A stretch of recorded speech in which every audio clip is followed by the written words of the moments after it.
Item ಯಾವುದೇ ಇರಲಿ try ಮಾಡಿ ಆಚಿ ಚಿಕನ್ ಮಸಾಲಾ. ಸುದೀರ್ಘ ರಾಜಕೀಯ ಅನುಭವವನ್ನು ನೀವು ಹೊಂದಿರೋದ್ರಿಂದಾಗಿ ಹಲವಾರು ವಿಚಾರಗಳನ್ನು ಪ್ರಸ್ತಾಪ ಮಾಡಬೇಕು ಅನ್ನುವಂಥ ಭಾವನೆ ನನಗಿದೆ. ಮೊದಲನೇದಾಗಿ ರಾಜ್ಯದಲ್ಲಿ ಸದ್ಯ ಚುನಾವಣೆಯ ಅಬ್ಬರ, ಚುನಾವಣೆಯ ಫಲಿತಾಂಶದ ಬಗ್ಗೆ ಚರ್ಚೆ ಆಗ್ತಿರೋದ್ರಿಂದಾಗಿ ರಾಜ್ಯದ ನಾನು ಉಲ್ಲೇಖ ಮಾಡ್ತೀನಿ. ಉಪಚುನಾವಣೆಯ ಫಲಿತಾಂಶದ ಬಗ್ಗೆ ಫಲಿತಾಂಶಕ್ಕೂ ಪೂರ್ವದಲ್ಲೇ ನೀವು ಹೇಳಿದ್ರಿ ಕಾಂಗ್ರೆಸ್ ಗೆಲ್ಲುತ್ತೆ ಅನ್ನುವಂಥದ್ದು. ಏನು ಹೇಳ್ತೀರಿ ಸರ್? ಆ ಗೆಲುವು ಕೂಡ ನಮ್ಮದಾಗಿದೆ ಅನ್ನುವಂಥ ಭಾವನೆ ಕಾಂಗ್ರೆಸ್ನಲ್ಲಿ ಇರೋದ್ರಿಂದಾಗಿ ಇದು ಗ್ಯಾರಂಟಿಯ ಗೆಲುವ?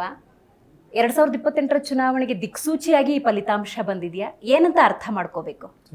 ಈಗ ಬಿ ಜೆ ಪಿಯ ಮುಖಂಡರುಗಳು, ತುಂಬ ಜನ ಮುಖಂಡರುಗಳು ನಾನು ಮಾಧ್ಯಮದಲ್ಲಿ ಕೇಳಿದ್ದೇನೆ, ಈ ಉಪಚುನಾವಣೆ ಭವಿಷ್ಯದ ದಿಕ್ಸೂಚಿ ಆಗುತ್ತೆ, ಫಲಿತಾಂಶ ಏನಿದೆ ದಿಕ್ಸೂಚಿ ಆಗುತ್ತೆ ಅಂತ ಬಿ ಜೆ ಪಿ ಮುಖಂಡರು ಹೇಳಿದ್ದನ್ನು ನಾನು ಕೇಳಿದ್ದೀನಿ, ನೋಡಿದ್ದೀನಿ, ಟಿ ವಿನಲ್ಲಿ ಮತ್ತು ಪೇಪರ್ನಲ್ಲಿ ಬಂದಿದೆ.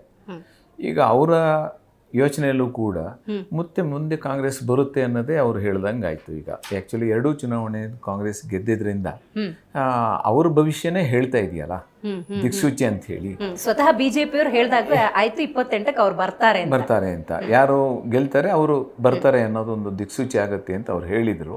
ಅದ್ರ ಬಗ್ಗೆ ಸಮ್ಮತಿ ಇದೆ. ಮತ್ತೆ ಪುನಃ ಕಾಂಗ್ರೆಸ್ ನೆಕ್ಸ್ಟ್ ಬರುತ್ತೆ ಅಂತಕ್ಕಂಥದ್ದು ನನ್ನ ಅಭಿಪ್ರಾಯ. ರೈಟ್. ಇನ್ನು ದೇಶದಲ್ಲಿ ಸರ್ ಪಂಚರಾಜ್ಯಗಳ ಚುನಾವಣೆ ಅಂದಾಗ ಚುನಾವಣೆ ಸಹಜವಾಗುತ್ತೆ, ಪ್ರಜಾಪ್ರಭುತ್ವದ ಹಬ್ಬ ಅಂತ ನಾವು ಕರಿತೀವಿ. ಆದರೆ ಪಶ್ಚಿಮ ಬಂಗಾಳ ಮತ್ತು ತಮಿಳುನಾಡು ವಿಭಿನ್ನವಾಗಿ ನಾವು ಕಣ್ಣು ಅರಳಿಸಿ ನೋಡೋ ಹಾಗೆ ಮಾಡ್ತು. ಏನು ಹೇಳ್ತೀರಾ ಸರ್ ಇದೆರಡು ರಾಜ್ಯಗಳ ಬಗ್ಗೆ? ಅಂದರೆ ದೇಶದ ಜನರಿಗೆ ಅಥವಾ ಮೀಡಿಯಾದಲ್ಲಿ ಏನು ಪ್ರಕಟ ಆಗತ್ತೆ ನನಗೆ ಗೊತ್ತಿಲ್ಲ. ಬಟ್ ಈ ಚುನಾವಣೆ ಇದು ಚುನಾವಣಾ ಅಧಿಕಾರಿ ಅನ್ನೋದು ಬಿ ಜೆ ಪಿಯ ಮುಖ್ಯಸ್ಥರು ನಡೆಸಿರ್ತಕ್ಕಂಥ ಚುನಾವಣೆ ಅಂತ ನಾನು, ಚುನಾವಣಾ ಅಧಿಕಾರಿಗಳೇನಿದ್ದಾರೆ, ಆಯೋಗದ ಮುಖ್ಯಸ್ಥರು ಏನಿದ್ದಾರೆ, ಅವರು ಬಿ ಜೆ ಪಿ ಪರವಾಗಿರ್ತಕ್ಕಂಥ ನಿಲುವುಗಳನ್ನು ಹೊಂದ್ಕೊಂಡೇ ಬಂದಿರತಕ್ಕಂಥದ್ದು. ಆದ್ದರಿಂದ ಈ ರೀತಿ ಮುಂದೆ ನಡೆಯುತ್ತೆ ಅನ್ನೋದನ್ನು ನಾವೆಲ್ಲರೂ ಕೂಡ ಈ ರೀತಿ ಆಗುತ್ತೆ. ಈ ಬಹುಶಃ ಪ್ರಜಾಪ್ರಭುತ್ವದ ಕೊನೆ ಭಾಗಕ್ಕೆ ಬಂದು ನಿಂತಿದ್ದೀವಿ ನಾವು ಅಂತ ಅನಿಸುತ್ತೆ ಈ ಆಡಳಿತದಲ್ಲಿ. ಏಕೆಂದರೆ ದೇಶದ ಎಲ್ಲ ಸಂಸ್ಥೆಗಳ, ಕೇಂದ್ರ ಸರ್ಕಾರ ಸಂಸ್ಥೆಗಳನ್ನು ಕೂಡ ಬಿ ಜೆ ಪಿಯ ಒಂದು ಕೇಂದ್ರ ಕಚೇರಿಯನ್ನಾಗಿ ಮಾಡ್ಕೊಂಡಿದೆ. ಅದು ಸಿ ಬಿ ಐ ಆಗ್ಬೋದು, ಅಥವಾ ಐ ಟಿ ಆಗ್ಬೋದು, ಇ ಡಿ ಆಗ್ಬೋದು, ಅಥವಾ ಚುನಾವಣಾ ಆಯೋಗ ಇರ್ಬೋದು, ಎಲ್ಲದನ್ನೂ ಕೂಡ ಅವರ ಸಂಸ್ಥೆಯನ್ನಾಗಿ ಮಾಡ್ಕೊಂಡಿದ್ದಾರೆ.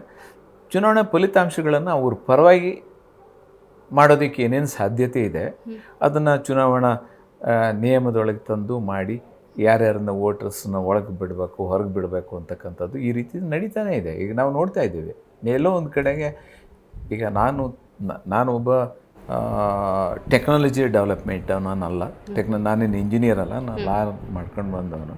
ಸೊ ನೀವು ಒಂದು ಇದರೊಳಗೆ ನಾವು ಸ್ಯಾಟಲೈಟ್ ಮೂಲಕ ನಾವು ಕಳಿಸಿರ್ತಕ್ಕಂಥ ವಸ್ತುಗಳನ್ನು ಅಲ್ಲಿ ಹಾಳಾಗಿದೆ, ಅದನ್ನು ರಿಪೇರಿ ಮಾಡೋಕ್ಕೆ ಇಲ್ಲಿಂದ ಅಲ್ಲಿಗೆ ಸಾಧ್ಯ ಆಗುತ್ತೆ ಅಂತಾದರೆ ಇ ವಿ ಎಮ್ಮಲ್ಲಿ ಏನು ಮಾಡೋಕ್ಕಾಗಲ್ವಾ? ನಾನು ಕೇಳೋದು, ಪ್ರೋಗ್ರಾಮ್ ಫಿಕ್ಸ್ ಮಾಡುವಾಗ ಒಂದು ಬೂತಿಗೆ ಒಂದು 10 ವೋಟ್ ಜಾಸ್ತಿ ಬರೋಂಗೆ ನೋಡ್ಕೊಂಡ್ರೆ ಮುಗೀತಲ್ಲ,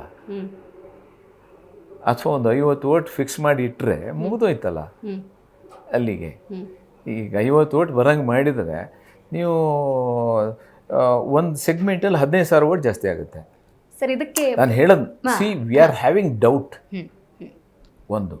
ಮತ್ತು ಈ ಏನು SIR ಇದೆ, ಇದನ್ನು ಕೂಡ ಅವರು ಚುನಾವಣೆಗೆ ಪೂರಕವಾಗಿ ಮಾಡಿರ್ತಕ್ಕಂಥ ವ್ಯವಸ್ಥೆ. ಬಹುಶಃ ಅವರು ಚುನಾವಣೆಯನ್ನು ಗೆಲ್ಲೋದಕ್ಕೆ ಏನು ಮಾಡೋದಕ್ಕೂ ಕೂಡ ಅವರು ಯೋಚನೆನೂ ಮಾಡಲ್ಲ, ಹೇಸಿಗೆನೂ ಯೋಚನೆ ಮಾಡಲ್ಲ. ಚುನಾವಣೆ ಗೆಲ್ಲದೆ ಅವರ ಮುಖ್ಯ ಗುರಿ. ಅಧಿಕಾರಕ್ಕೆ ಹೋಗಿ ಕುತ್ಕೋಬೇಕು ಅನ್ನೋದು ಮೊದಲನೇದು. ಆ ನಿಟ್ಟಿನಲ್ಲಿ ಅವರು ಈ ಕೆಲಸಗಳನ್ನ ಮಾಡಿದ್ದಾರೆ. ಆ್ಯಕ್ಚುಲಿ ಈಗ ಉಳಿದ ಎಲ್ಲ ವಿರೋಧ ಪಕ್ಷದವರು ಕೂಡ ಜನಸಾಮಾನ್ಯರಿಗೆ ಈ ವಿಚಾರಗಳನ್ನು ತಲುಪಿಸುವಂಥ ಪ್ರಯತ್ನ ಮಾಡಬೇಕು.